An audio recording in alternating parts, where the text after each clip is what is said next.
Jesús había llegado hasta el mismo lugar donde todo había cambiado. Estando allí presente en cuerpo aún en la tierra, en aquellos momentos él sabría que nunca más podría ir a su amada Galilea, allí donde parte de su ministerio fue desarrollado. No podría entrar más en Cafarnaúm, no podría recorrer aquel mar donde un día tomó a aquellos hijos del trueno, los Boanerges. No podría entrar a aquella sinagoga donde desplegó y declaró que él era el que había venido a desatar a todos los afligidos y dar cumplimiento a la palabra de Isaías. No podría navegar más en aquellas naves junto a sus discípulos en medio de las tormentas.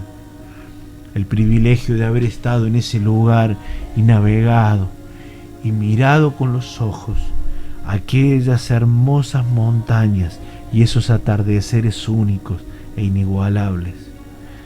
Jesús recordaría tal vez mientras era golpeado insistentemente por aquellos soldados las aguas que salían del mar de Galilea y comenzaban su recorrido final, el Jordán, hasta el Mar Muerto.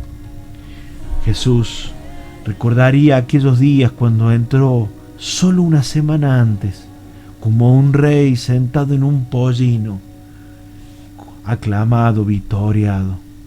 Recordaría tal vez a aquel hombre que un día, estando paralítico, fue levantado en el estanque de Betesda.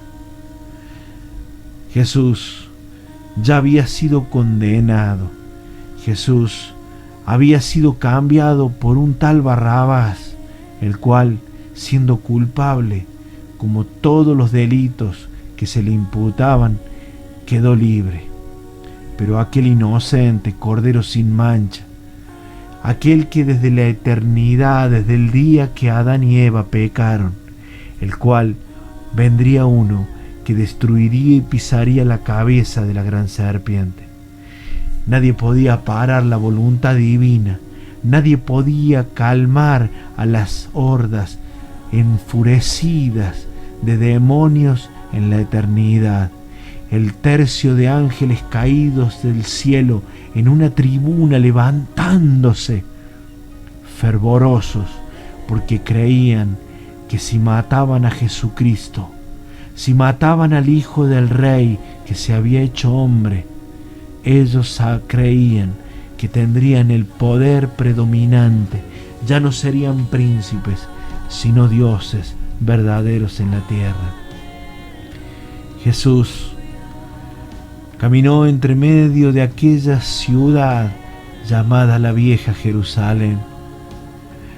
Caminó mientras la gente le escupía, algunos lloraban, algunos le tocaban, cargando consigo esa cruz pesada.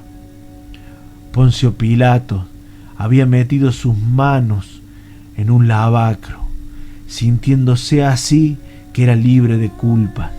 Caifás, el Sanedrín, los fariseos, parecía que habían sido tomados por aquellas mismas hordas y alentados por ellos, insistían que el culpable debía pagar el precio. Aquellos que les quitaban, aquel hombre que en su corazón cuando predicaba tocaba los intereses propios. Pero la multitud agitada acompañó a Jesús tras la salida por las puertas, la última puerta que pasaría en vida, la puerta de Damasco, un camino lleno de mercaderes, y fue puesto allí.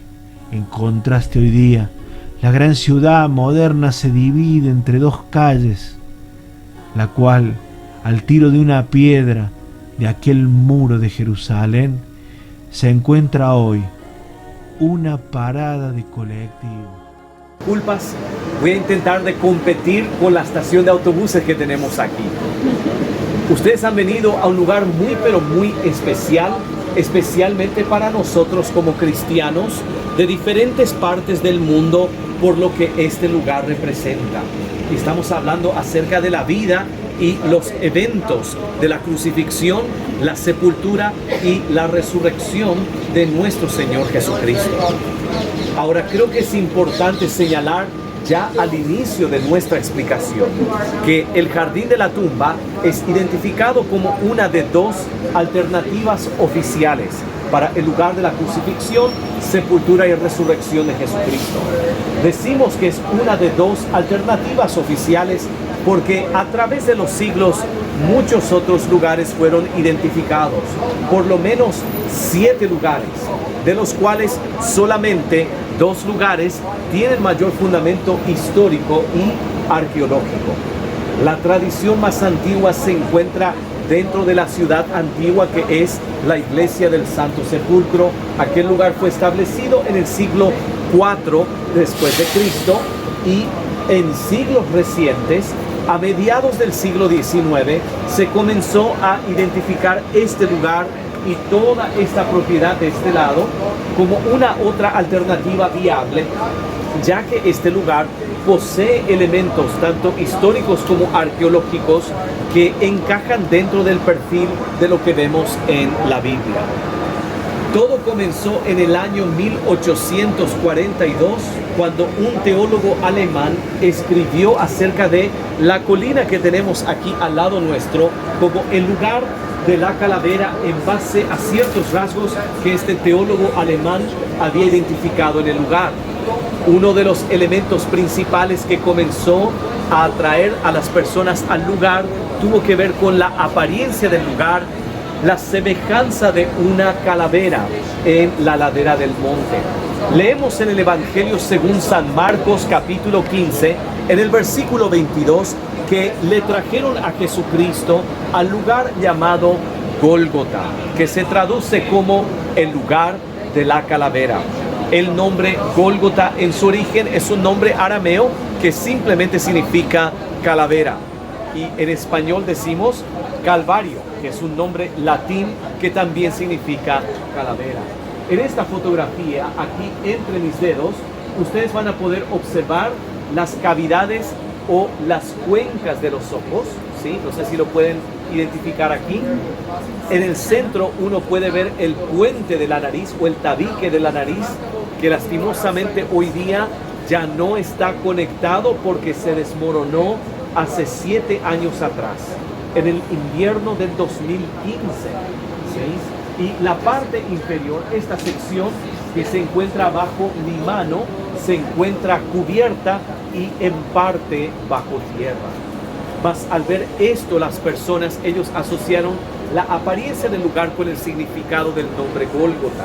En la antigüedad era bastante común para las personas aquí en la tierra de Israel de nombrar lugares en base a cosas que las personas podían asociar o relacionar, ya sea en base a la formación topográfica del área o también al uso que se le daba al lugar. Y hay muchos ejemplos de esto en las Escrituras. La segunda razón que atrajo a las personas al lugar tuvo que ver con la ubicación del lugar con relación a la ciudad antigua. Si ustedes miran allá atrás, van a ver la ciudad antigua de Jerusalén y van a ver qué tan cerca estamos de la ciudad antigua del día de hoy. Según lo que describe la Biblia, en el Evangelio según San Juan, capítulo 19, el lugar de la crucifixión de nuestro Señor Jesucristo se encontraba en las afueras de la ciudad, pero también cerca de la ciudad. Vemos también en un otro pasaje en el Nuevo Testamento, en el libro a los Hebreos capítulo 13, el autor a los Hebreos nos dice que Jesucristo, para santificar a las personas con su propia sangre, de que Él padeció en las afueras del portón de la ciudad. Y mis amigos, la ubicación de este lugar encaja dentro de este perfil.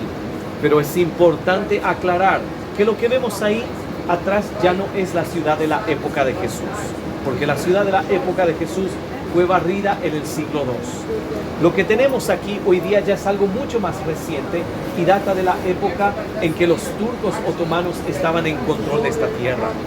Ahora ellos, al construir los muros de la ciudad en el siglo XVI, en esa parte del muro norte que ven allá atrás hoy día, incluyendo el área del portón de Damasco que se encuentra más hacia la derecha, aquí a casi 200 metros en esta dirección, en toda esa sección los otomanos construyen el muro en el mismo lugar del muro norte de la época de Jesucristo, el muro que originalmente había sido construido por el rey Herodes el Grande. Lo que significa para este lugar, mis amigos, que aquí también podemos decir que nos encontramos en las afueras de la ciudad de la época de Jesucristo, cerca de la ciudad tal cual describe la Biblia. Nos encontramos en la proximidad de la ubicación original de un portón del lado norte de la época de Jesús, que sería la ubicación del portón de Damasco, que se encuentra aquí a 200 metros. Y nos encontramos también en una ubicación céntrica y también estratégica para la exhibición de crucifixiones desde un punto de vista romano. Mis amigos, hay tanto más para decir en cuanto a este lugar, pero al final del día, el por qué Jesucristo murió en esa cruz es lo más importante para nosotros. En esa cruz, Jesucristo, el Hijo de Dios, cargó con nuestros pecados, con nuestra culpa, con nuestra vergüenza, y con su sangre Jesucristo pagó el precio que ninguno de nosotros podía pagar. Y Él fue a la cruz porque no había otra forma en que nuestros pecados pudieran ser perdonados. Y Él fue a la cruz por amor a usted, por amor a mí. Porque de tal manera amó Dios al mundo que Él ha dado a su Hijo unigénito para que todo aquel que en Él cree no se pierda, mas tenga vida eterna. Esto es lo más importante. ¿Cómo olvidar ese monte de la calavera? ¿Cómo olvidar las palabras de aquel hombre que nos indicaba la historia? Pero al entrar en aquel lugar llamado el jardín de la tumba, el jardín donde encontraron aquellos restos arqueológicos que hoy hacen que nuestros corazones se agiten. La Biblia nos dice en el Evangelio según San Juan, capítulo 19, en el versículo 41, que en el lugar donde Jesús fue crucificado, dice Juan, allí había un huerto. Y en el huerto una tumba nueva en el cual nadie había sido puesto. Según Juan, el lugar de la crucifixión y la tumba se encontraban en una proximidad cercana. Y Juan también nos indica de que en esa propiedad donde la tumba estaba, en la propiedad de José de Arimatea, allí había un huerto. Mis amigos, en esta propiedad tenemos evidencias arqueológicas de un huerto de aproximadamente 2000 años atrás.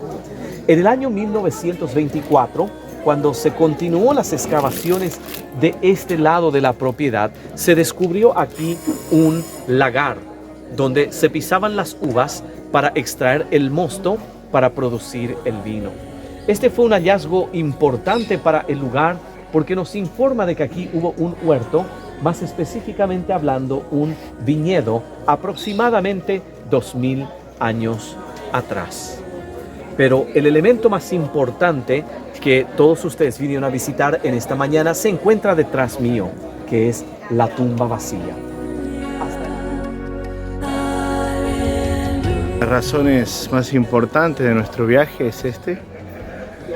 Este es el lugar donde Jesús fue sepultado. Hay una tumba vacía, no hay nada. Porque el que cree en mí, como dice la Escritura, aunque esté muerto, vivirá. Cientos de personas intentan buscar. Al recorrer este lugar, podemos ver sin lugar a dudas la historia, los lugares maravillosos. Aquí se puede contemplar desde otra vista la tumba, allí donde pusieron el cuerpo de Jesús, pero siempre me imagino a esos guardias allí velando y a esas mujeres viniendo ese día a ver la tumba, a buscar a Jesús. Y ellas, sorprendidas, no encontraron nada allí adentro. El ángel se les presentó. El ángel les dijo: ¿por qué buscáis al que vive entre los muertos? Un huerto, sigue siendo un huerto hermoso. Muchas personas, está todo lleno de árboles este lugar, flores. Pero algo tremendo que tiene este lugar también es que si este fuera el lugar cierto, este es el lugar donde Jesús fue puesto y donde su cuerpo de una manera se materializó, vamos a decirlo, volvió otra vez a cobrar la vida en esa resurrección. Sin lugar a dudas, es un lugar no solo histórico, emblemático para toda la cristiandad.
Tiempo en nuestra vida en Israel, los maravillosos momentos vividos, me iba alejando de aquel jardín de la tumba, y vino a mi corazón mientras salía de allí las palabras del libro de Juan capítulo 11 versículo 25: yo soy la resurrección y la vida, el que cree en mí, aunque esté muerto, vivirá, y todo aquel que vive y cree en mí no morirá eternamente. Y Jesús te pregunta: ¿crees esto?